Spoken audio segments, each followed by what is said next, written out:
보도록 하겠습니다. 여러분, 이제 오늘 이제 우리가 이 누가복음 4장 18절 말씀을 읽었는데요. 제가 이제 여기 교회를 처음 세울 때 제 머릿속에 오늘 예수님께서 말씀하신 것처럼 대언자가 그 본인 자신의 고향에서는 인정받지 못한다. 이제 이 말씀이 이제 저를 이렇게 쫙 오면서 그래, 이 지역은 아닌 것 같아 생각을 했어요. 뭔가 이제, 그리고 저도 이제 뭔가 이제 목사를 하다 보니까 기왕이면 좀 뭐 잘 되는데 세우고 싶은 거 아니겠어요? 사람 마음이. 그래서 뭔가 좀 잘 되는데 세우고 싶고, 뭔가 이제 사람들이 좀 많이 모이고 막 이런 데를 이렇게 원하고 그런 생각을 하면서 기도를 하고 있었는데, 하나님께서 누가복음 4장 18절 말씀이 딱 생각나게 해주시는 거예요. 복음이 어디로 흘러가야 되는가?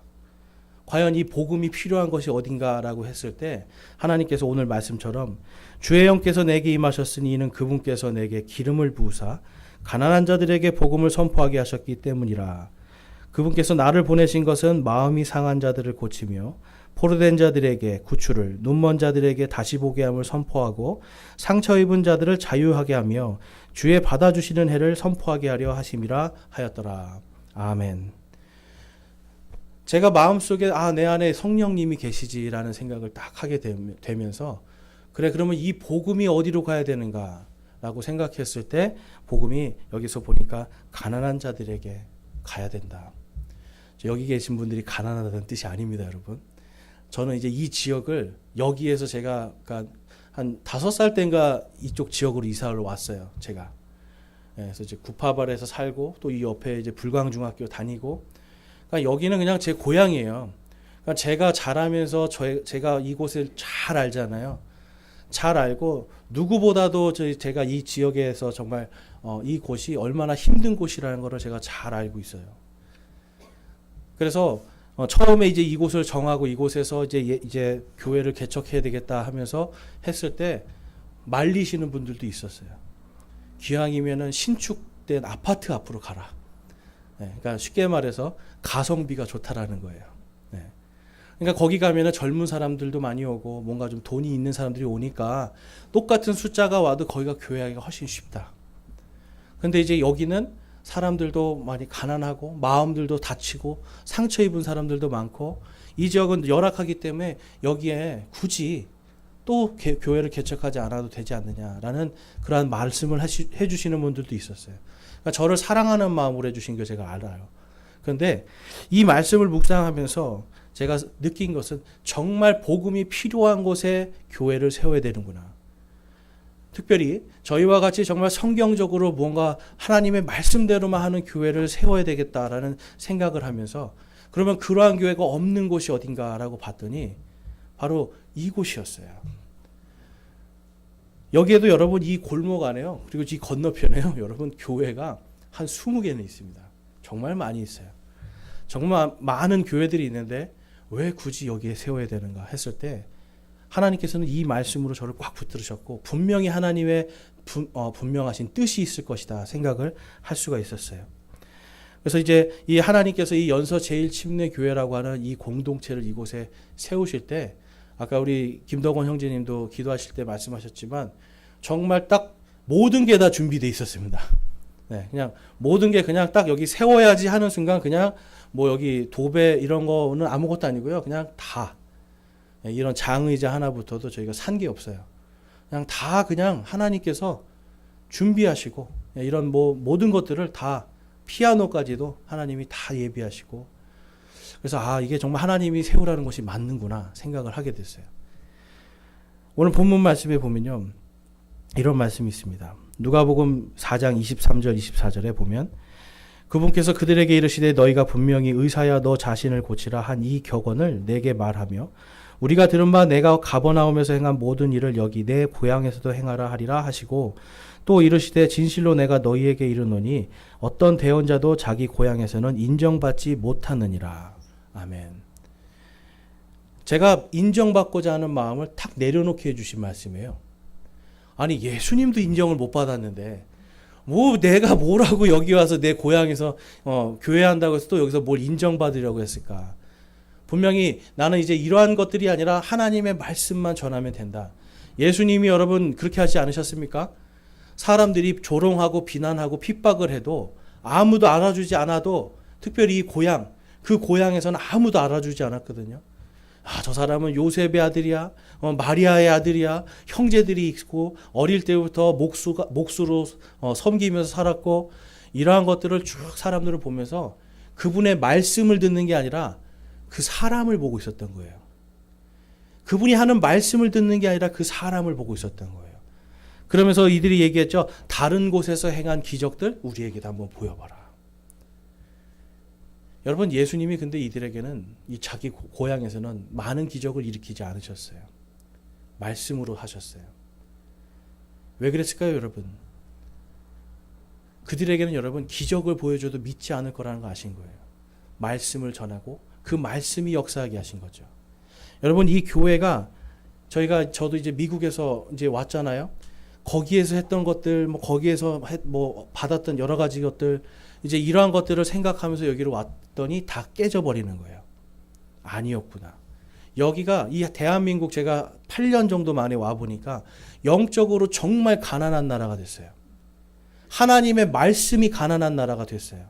하나님의 말씀이 정말 하나님의 말씀이 이렇게 써 있습니다라고 아무리 얘기해도 그것을 받아들이질 않아요.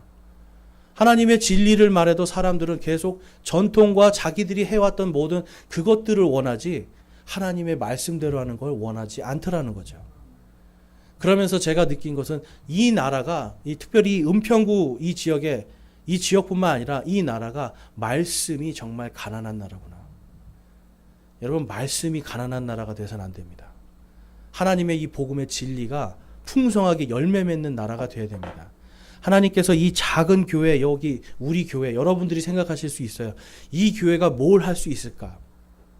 그리고 이 작은 공동체가 뭘 할 수 있을까? 근데 여러분, 지난주에 우리가 보니까 하나님께서 원하시는 부흥은 숫자의 부흥이 아니라 우리의 믿음의 부흥이었어요.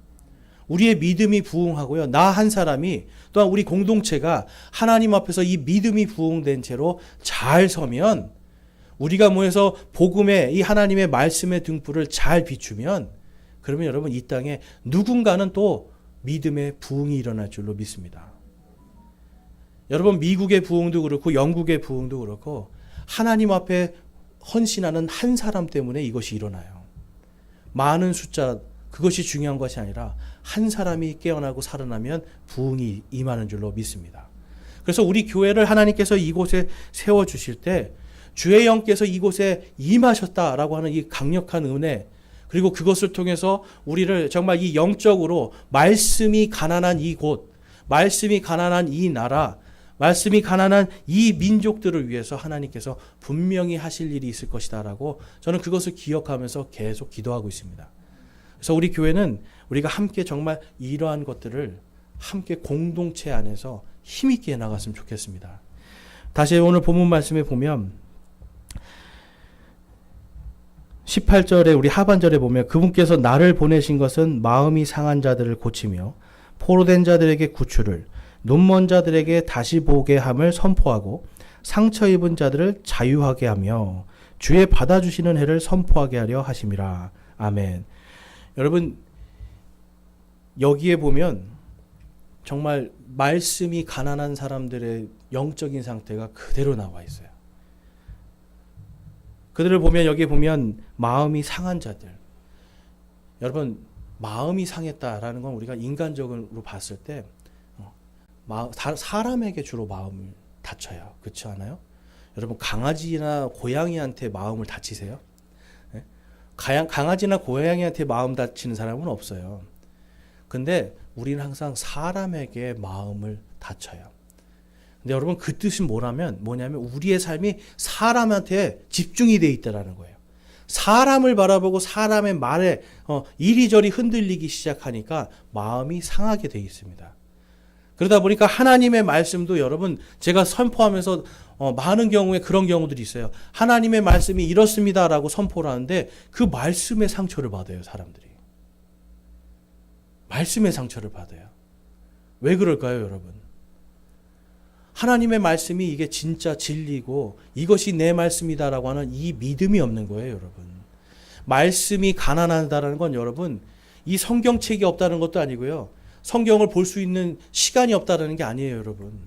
그 말씀이 내 말씀이다라고 하는 이 믿음이 없는 거예요, 여러분.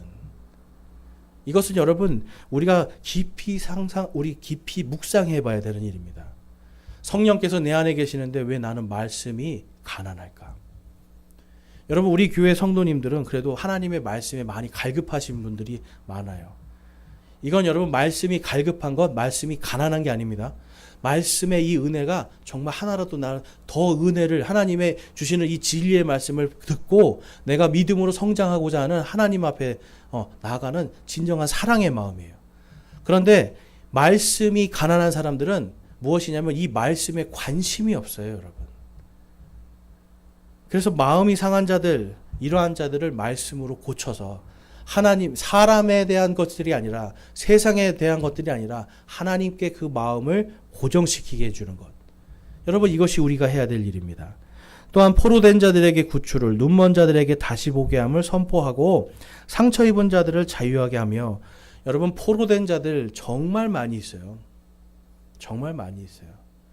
저 이 지역에서 제가 지금 5년째 사역하면서 이 도박에 잡혀 있는 사로잡혀 있는 사람들, 여러 가지 중독에 사로잡혀 있는 사람들, 심지어는 여러분 물질에 사로잡혀 있는 사람들, 이러한 사람들을 우리가 보면서 이러한 사람들에게 정말 필요한 것은 복음이구나. 여러분 복음을 통해서 예수님을 믿은 다음에 그때부터는 여러분 물질에 대해서 여러분들은 어떻게 생각이 되세요?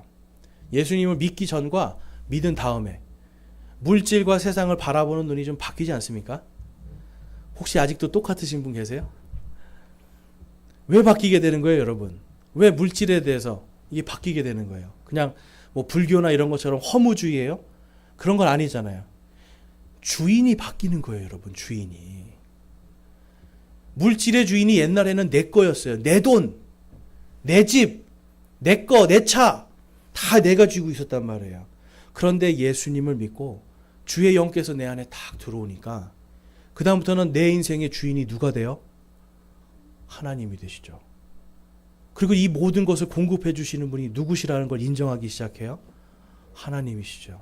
그럼 이제 이것을 어떻게 하면 하나님께 영광 돌리는 것에 사용할까? 물질이 들어오면 예전에는 이것으로 내가 어떻게 하면 잘 살아볼까? 이러한 마음이 들지만 이제 진정으로 예수님을 믿고 성령을 받은 사람들은 이 물질을 가지고 내가 어떻게 하나님께 영광을 돌릴까? 여러분 이렇게 생각하는 게 마땅한 겁니다.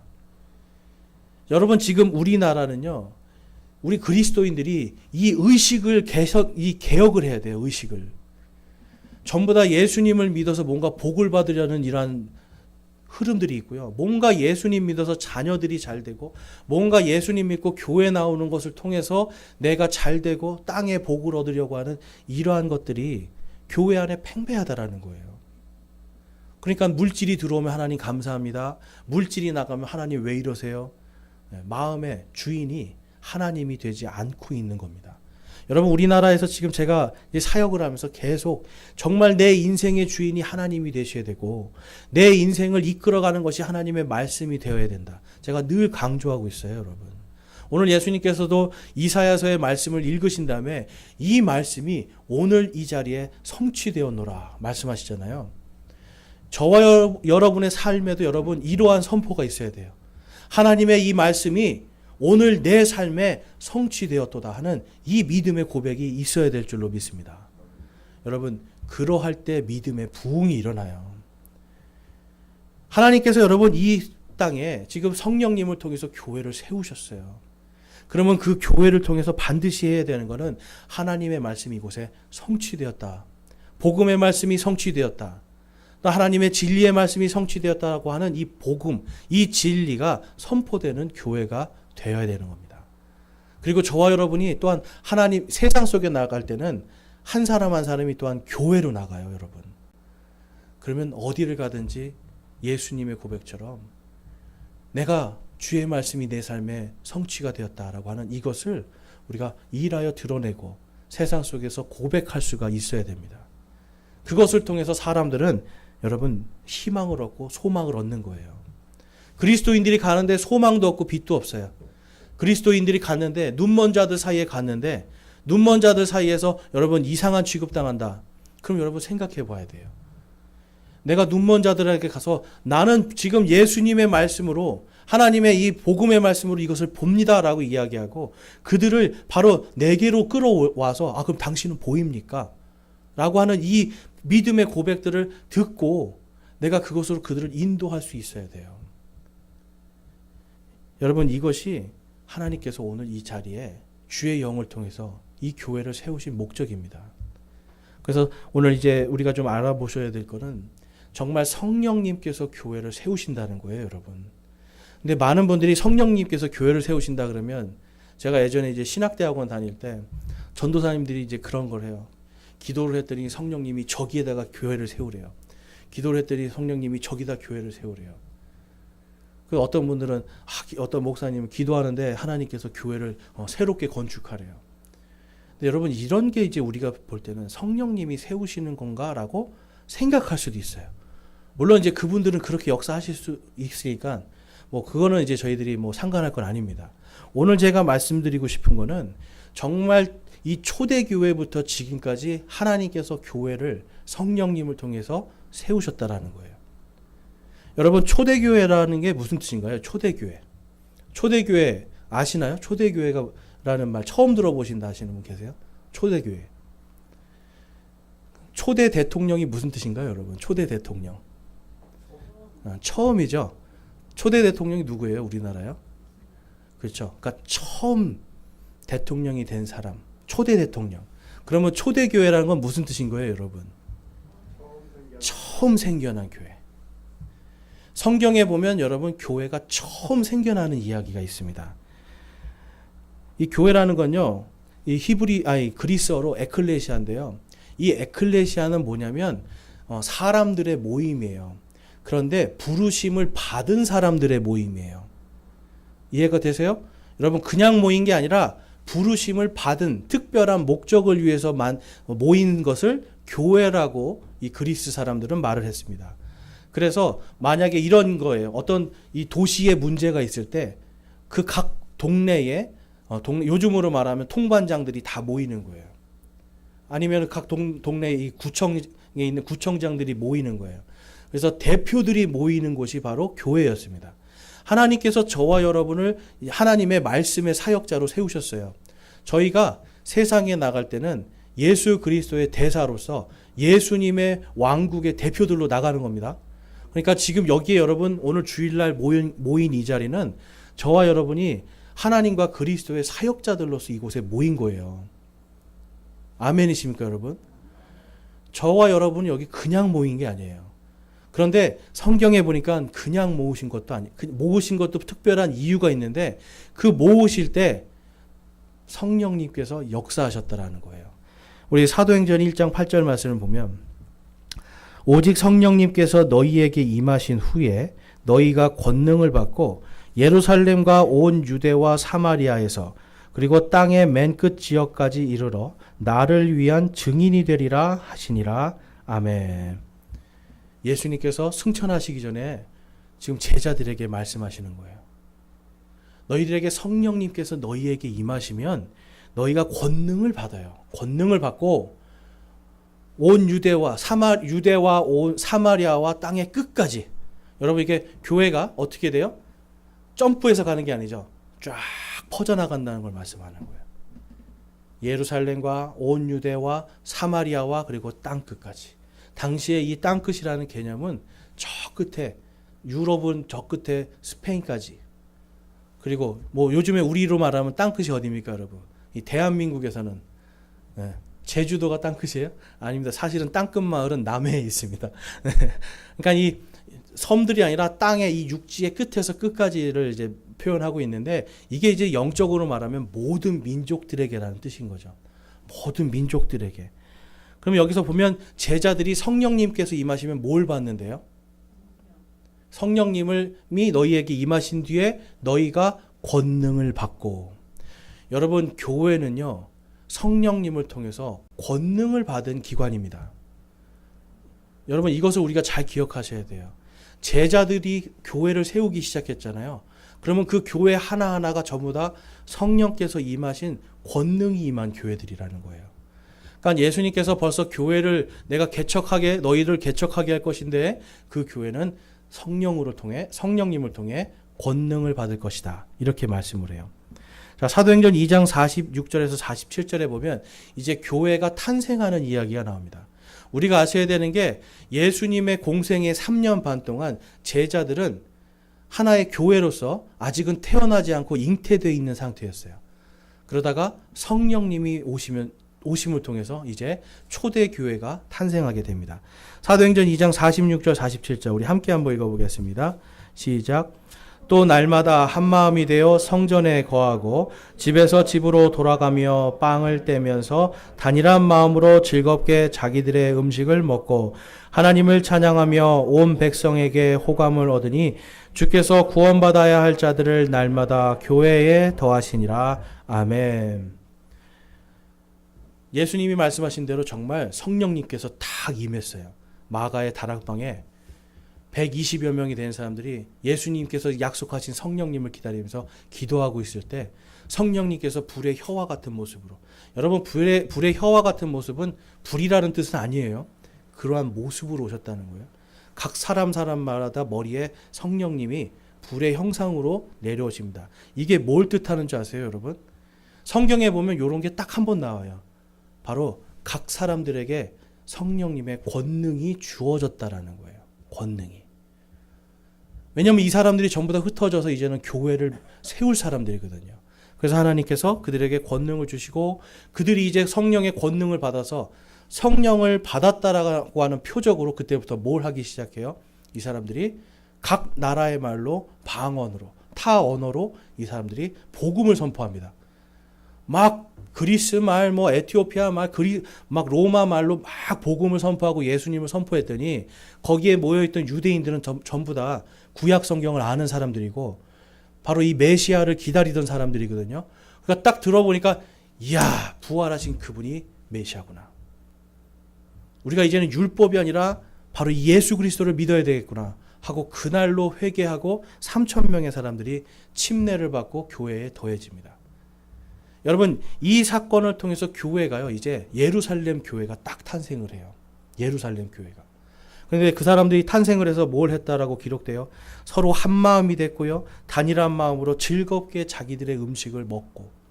여러분, 이게 뭘 뜻하는 거냐면 주인이 바뀌었다라는 거예요. 여러분, 유대인들도 분명히 우리의 주님은 하나님이라고 그들은 입술로 고백을 했었어요. 그런데 그들은 계속해서 자기들의 돈을 쥐고 있어요. 오늘날도 여러분 돈 제일 많이 가지고 있는 민족이 어디예요? 유대인들이에요. 돈을 그렇게 사랑하는 사람들이에요. 여러분, 그러니까 이 사람들이 자기의 것을 내놓을 때는 주인이 바뀌었다는 뜻이에요. 예수님을 믿음을 통하여서 이들은요, 한 마음이 되고 그들의 마음이 무엇으로 한 마음이 됐어요? 내 주인이 예수 그리스도시다. 믿음이 하나가 됐어요. 예전에는 율법의 믿음으로, 율법의 의로움으로 살았는데 이제는 오직 믿음으로 구원을 받는구나, 은혜의 믿음을 갖게 됐어요. 그리고 전에는 구원을 받지 못할까 봐 안달복달 못하고 막 불안해하던 사람들이 이제는 구원의 확신을 갖게 됐어요. 그리고 모두가 성령님 안에서 한 침례를 받게 되는 겁니다. 그러니까 여러분, 지금 교회가요, 주인이 바뀐 사람들이 들어오고 성령 안에서 지금 한 마음이 되고 하나가 돼 있었던 거예요. 그 다음에 이제 그래서 에베소서 말씀을 한번 가보면 에베소서 3장 9절에서 11절 먼저 보겠습니다.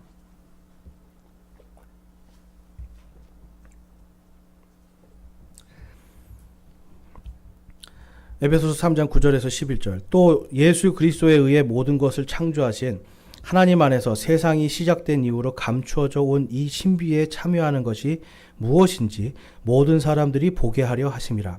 그 목적은 이제 교회를 사용하사 하늘의 처소들에 있는 정사들과 권능들에게 하나님의 갖가지 지혜를 알게 하려 하심이라. 이것은 곧 그분께서 그리스도 예수 우리 주 안에서 작정하신 영원한 목적에 따른 것이라. 아멘. 사람들은요, 주인이 바뀐 다음에 교회가 왜 필요한지를 이제 분명하게 알게 됩니다. 옛날에는 율법을 통해서 하나님의 이 은혜와 구원을 희미하게 보고 있었어요. 그런데 이제는 성령님을 통해서 예수 그리스도를 통해서 성경 말씀이 그대로 선명하게 보이는 거예요. 그러면서 교회가 왜 세워져야 되는가? 하나님의 신비를, 감춰져 있던 신비를 보이는 것이다. 여러분, 구약시대의 성도들은 이 교회라는 것을 알 수가 없었어요. 왜냐하면 이 사람들은, 이 구약시대의 이 대언자들은 마지막 때 이 땅에 오실 그 예수님을 바라보고 있었거든요. 예수님이 오실 때 우리가 부활할 것이다. 메시아가 오실 때 부활할 것이다 라고 하는 요 마지막 때 종말의 신앙을 갖고 있었어요. 그런데 그 사이에 지금 뭐가 먼저 생기는 거예요? 바로 신약시대, 교회시대가 딱 생기는 거예요. 그래서 구약시대 사람들에게는 이것이 감추어진 신비였습니다. 그런데 하나님께서 이 교회를 통해서, 그 전까지는 복음이 유대인에게만 갇혀 있었는데 이제 이 복음이 사마리아와 온 땅 끝까지, 그리고 이 땅 동쪽의 끝에인 이 대한민국까지, 그리고 일본까지, 러시아 저 위에 블라디보스톡이죠. 거기까지 온 땅에 이제 복음이 다 선포될 이 신비가 교회를 통해서 딱 나타나는 거예요.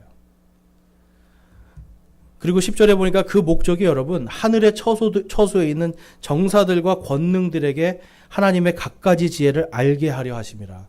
여러분, 이 교회는요, 그냥 땅에서만 사역하는 것이 아닙니다. 저와 여러분이 하나님의 말씀에, 이 신비로운 말씀을 듣고 이해하고 아멘할 때, 여러분, 하늘에 있는 정사와 권능들도 그것에 순종할 수밖에 없는 거예요. 이 교회의 권능은 여러분, 땅에서만 있는 권능이 아니라 하늘에서 온 권능입니다. 왜냐하면 성령님께서 세우셨기 때문에.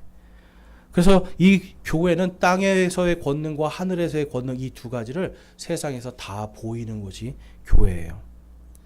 사도행전 8장 14절에 가보니까 이제 예루살렘에 있던 사도들이 사마리아가 하나님의 말씀을 받았다는 것을 듣고 베드로와 요한을 그들에게 보내매. 교회 개척에 대한 말씀을 이제 우리가 볼 수가 있어요, 여러분. 제가 아까 초대교회 처음에 누가 세우셨다고 그러셨어요? 성령님께서 세우세요. 그리고 나서 얼마 있다가 스데반이 핍박을 받으면서 순교를 합니다. 그때부터 사람들이 온 땅으로 흩어지기 시작해요. 그런데 그 중에 빌립이라는 사람이, 빌립 집사예요. 제자가 아니라. 이 사람이 사마리아의 복음을 막 전했더니 거기에서 사람들이 예수님을 믿고 예수님의 이름으로 모이는 공동체가 생긴 거예요. 이 소식을 듣고 제자들이 누구를 보내는 겁니까, 여러분? 베드로와 요한, 바로 목사들을 보내는 거예요. 여러분, 교회가 세워질 때 우리는 생각할, 많은 경우에 우리나라는 좀 그래요. 신학교 나와서 어떤 교단이나 어디서 안수를 받으면 그다음에 자기가 그냥 나 저기 가서 교회 세울래요. 뭐 성령님이 여기 세우라고 하셨어요. 이렇게 세웠단 말이에요. 근데 초대교회는 여러분 그런 원리가 아니었습니다.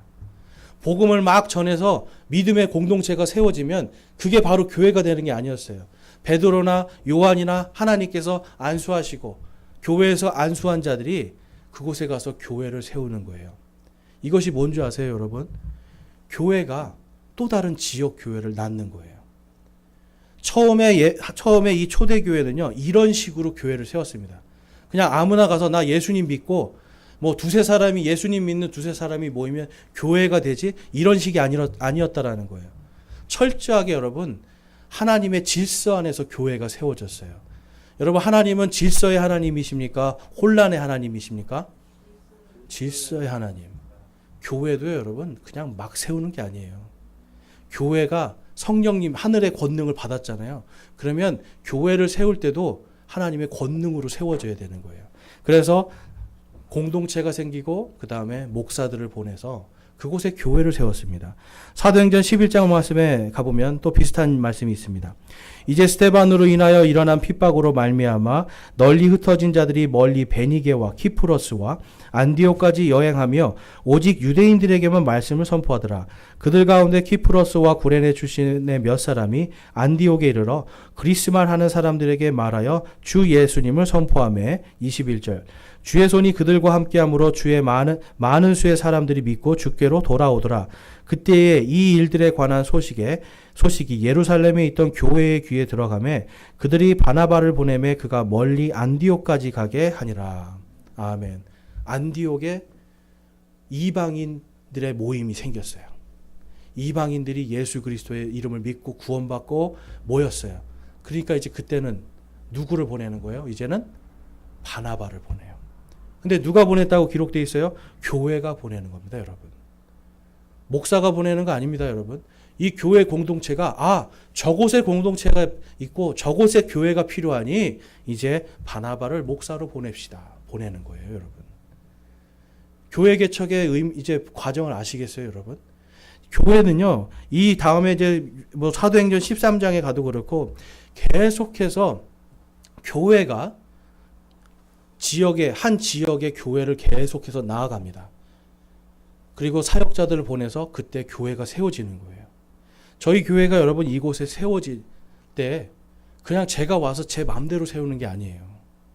지금 이러한 전통으로 여러분 이 초대교회의 이 전통을 가지고 지금 2000년 동안 이것을 고수하면서 지켜온 사람들이 아직까지 있어요.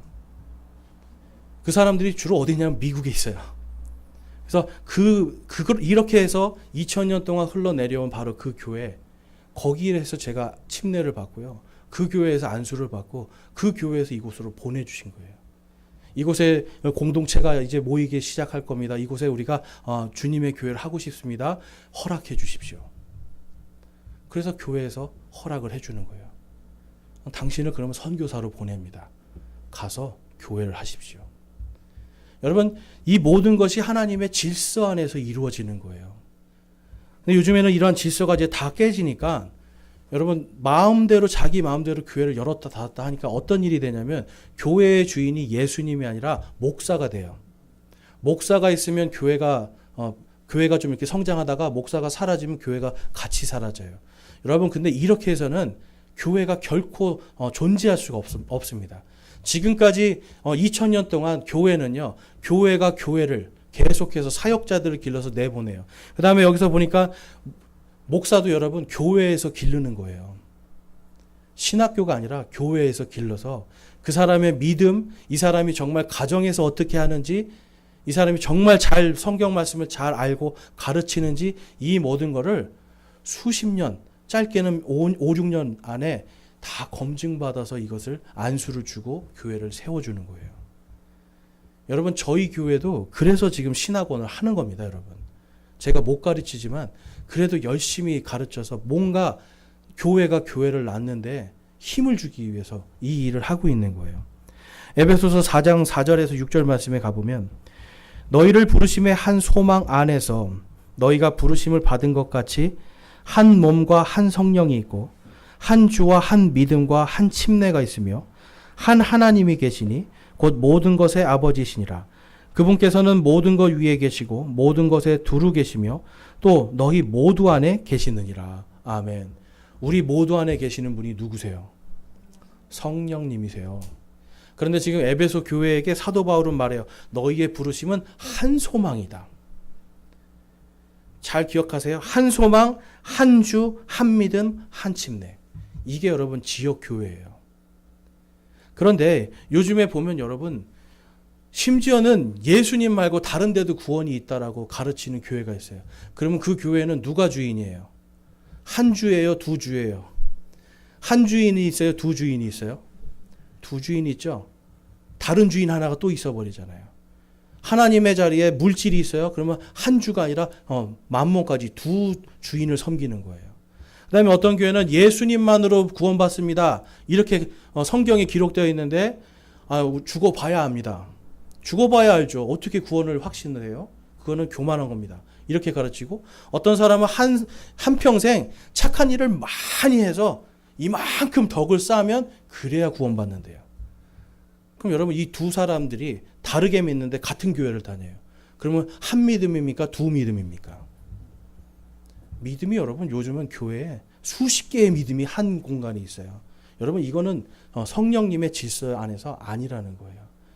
지역교회는요 여러분, 그리고 침례도 마찬가지예요 여러분. 침례도 저희 교회는 지금 2000년 전부터 계속 내려오는 그 초대교회에서부터 받은 그 권능을 가지고 제가 여러분들께 침례 줄 때 제 이름으로 드렸습니까? 아니면 교회 이름으로 드렸습니까? 교회 이름으로 드렸어요 제가. 하나님께서 교회에게 권능을 주셨기 때문에 목사인 제가 아니라 여러분들이 여기 있는 멤버들이 회원들이 여러분들에게 침례를 주는 거예요. 그러니까 여러분 이 공동체의 주인은 철저하게 목사나 이런 게 아니라 공동체 이 우리가 예수님의 권능을 받고 주인이면서 또한 우리의 주인은 오직 한 분 예수 그리스도다 라고 하는 이 한 침례 안에 들어가 있는 겁니다. 그래서 여러분 이 초대교회부터 지금까지 교회는 계속해서 하나님의 말씀의 질서대로 커오고 질서대로 분리되어 나갔습니다, 여러분. 그럼 이제 우리 교회가 이제 부흥을 하고자 하는데요. 어떻게 부흥을 해야 될까요? 바라는 건 이 자리가 차고 넘치는 걸 여러분 바라세요? 네. 이 자리가 차고 넘치면 좋죠. 근데 여러분 차고 넘치는 데 조건이 있어요. 차고 넘치는 조건은 뭐냐면 차고 넘칠 때 분명히 다른 곳으로 보내야 된다는 거예요. 여러분 교회의 부흥은요. 이 자리가 차고 넘치는 것뿐만 아니라 여기서 뛰어가지고 정말 복음이 필요한 곳에 함께 가야 되는 겁니다. 그리고 이 안에서 차고 넘치는 것뿐만 아니라 수많은 내가 주님 앞에 성경에 보니까 감독을 사랑하는 게 하나님 감독의 자리, 바로 목사가 되는 걸 사모하는 게 그게 참 귀한 거라고 써 있어요. 우리 형제들이 정말 하나님의 말씀을 잘 연구하고 배워서 내가 교회가 하나 또 이 교회가 다른 교회를 개척할 때 내가 거기로 주님의 부르심에 따라 내가 가보겠습니다 하는 이러한 결단이 있어야 돼요. 여러분 우리 교회의 형제님들이 정말 지금 이제 연세가 많으신데도 여러분 전혀 문제 없어요. 제가 어떤 교회 갔는데 제가 참 감사한 게 연세가 많으신데 서 있기가 힘드신 거예요. 서 있기가.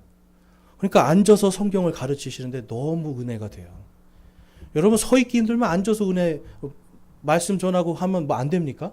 설교도 꼭 이런 데 서서 해야 돼요? 아니잖아요. 힘들면 앉아서도 해도 돼요. 저도 힘들면 좀 앉아서 하겠습니다, 여러분. 네. 나이가 중요한 게 아니라 내가 하나님의 말씀을 내가 전해야 되겠다. 내가 바로 이 성령님께서 이 교회를 세우셨고, 내가 그 안에서 하나님의 몸이 되었으니, 예수님의 몸이 되었으니, 주님께서 내게 주신 이 말씀의 사역을 내가 잘 감당하리라. 여러분, 이러한 믿음의 결단이 필요한 거예요. 그리고 우리 청년들도 마찬가지입니다, 여러분. 주인이 바뀌셔야 돼요. 세상을 주인으로 삼지 마세요. 여러분들이 지금 여기에 부르심 받은 특별한 것은 한 소망이에요, 한 소망. 오직 주 예수 그리스도. 그분께서 다시 오심을 믿으십니까? 다시 오심을 믿는다라면 여러분들은 이 땅에 소망을 둘 이유가 없는 거예요. 그렇다고 다 때려치라는 거 아니에요. 열심히 주신 것에 일하고 공부하면서 그 중심에 누가 있어야 된다는 거예요. 하나님과 하나님의 말씀 그리고 성령님. 이 세 분, 하나님 아버지와 예수 그리스도와 성령님, 이 세 분이 내 안에 주인으로 딱 있을 때, 그럴 때 여러분 내가 부흥할 수 있고, 또한 그러한 모습으로 내가 이 곳에 나와서 함께 주님의 일들을 할 때 이 교회가 부흥할 줄로 믿습니다. 저희 교회가 원하는 부흥은 여러분 이 자리가 채워지는 것이 아니라 정말 이 자리에서 하나님의 일꾼들이 길러지고 계속해서 밖에 나가서 성령님께서 주의 영께서 세우시는 그 교회를 개척하는 거예요, 여러분. 그래서 정말 이 지역에 은평구에 여기 지금 연서 제1침례교회잖아요. 연서 제2침례교회도 나오고 연서 제3침례교회도 나오고요. 연서 제4침례교회도 나왔으면 좋겠어요. 여러분 이건 지교회가 아닙니다, 여러분. 이 제1이라는 건 첫 번째 왔다는 거예요. 그러면 두 번째 어딘가 누가 오면 제2라고도 해줄 수 있는 거죠. 그래서 정말로 우리 교회가 여러분 이 자리가 넘치는 것도 소망해야 되지만 교회가 교회를 낳는 이 성경적으로 하나님께서 원하시는 이 일들을 함께 하기를 소망합니다. 이제 5주년 동안 하나님께서 5년 동안 여러분들을 이곳에 부르셔서 함께 정말 예배하고 함께 사랑의 공동체를 이룰 수 있어서 저는 너무 감사합니다. 이제 다음 10주년까지 우리는 이 교회가 정말 새로운 교회 하나를 낳을 수 있는 준비를 하기를 소망합니다. 그래서 우리 형제님들이 더욱더 열심히 분발하시고 자매님들이 기도로 더욱더 열심히 섬겨주시고 해서 정말 10주년 때는 우리가 뭔가 한 교회를 개척해서 그 개척 예배도 같이 드릴 수 있는 그러한 은혜가 같이 있기를 소망합니다. 그래서 저와 여러분이 정말 하나님께서 이 주의 영을 통해서 세우신 이 초대 교회 때부터 지금까지 내려온 바로 이 교회를 한 마음으로 다음 세대에게도 이어져 나가게 해줄 수 있는 그 일에 함께 하시기를 간절히 원하고 한 마음이 될 수 있기를 소망합니다. 우리 이 시간 함께 기도하겠습니다.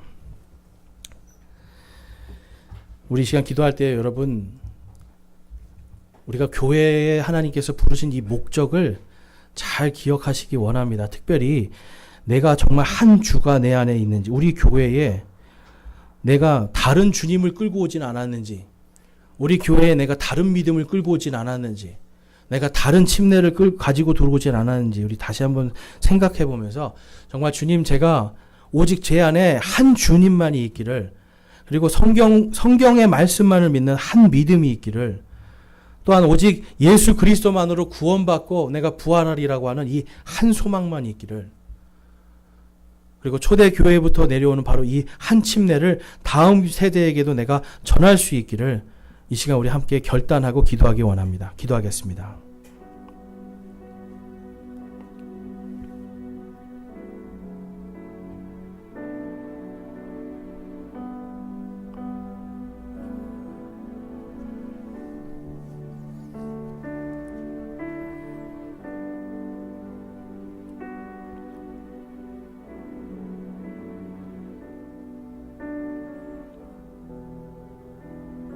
오늘 말씀을 통해서 내가 이제는 교회의 몸된 지체로서 우리 다음 세대를 위해서 한 소망과 한 믿음, 한 주님, 한 침례로 다음 세대에게 이 교회를 온전히 넘겨주는데 내가 온전히 넘겨주도록 내가 기도하며 섬기겠습니다 하시는 분들, 우리 손을 들어 하나님께 마음을 드리겠습니다.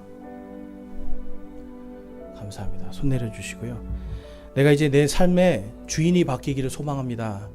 이제는 내 뜻이 아니라 오직 하나님의 말씀에 순종하는, 하나님께서 나의 진정한 주인이 되시기를 소망하는 내가 그러한 믿음으로 살기를 소망합니다 하시는 분도 우리 손을 들어 하나님께 마음을 드리겠습니다.